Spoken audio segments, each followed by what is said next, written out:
নমস্কার। রথযাত্রা রবীন্দ্রনাথ ঠাকুর। রথযাত্রার দিন কাছে, তাই রানী রাজাকে বললে, চল রথ দেখতে যাই। রাজা বললে, আচ্ছা। ঘোড়াশাল থেকে ঘোড়া বেরোলো, হাতিশাল থেকে হাতি, ময়ূরপঙ্খী যায় সারে সারে, আর বল্লভ হাতে সারে সারে সিপাহী শাস্ত্রী দেবদাসী দলে দলে পিছে পিছে চলল। কেবল বাকি রইল একজন।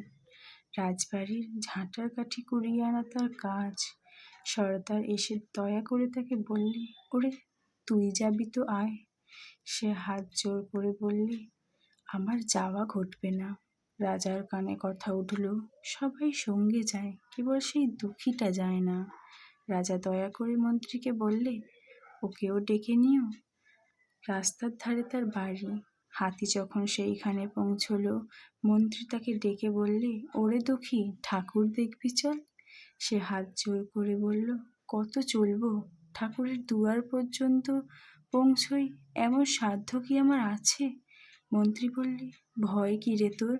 রাজার সঙ্গে চলবি।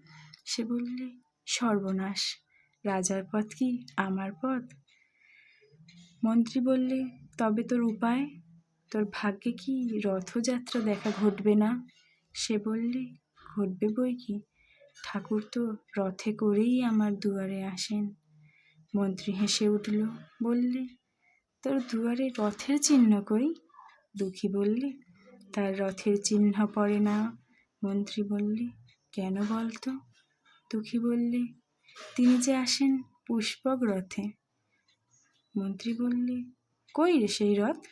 দুঃখী দেখিয়ে দিয়ে তার দুয়ারের দুই পাশে দুটি সূর্যমুখী ফুটে আছে।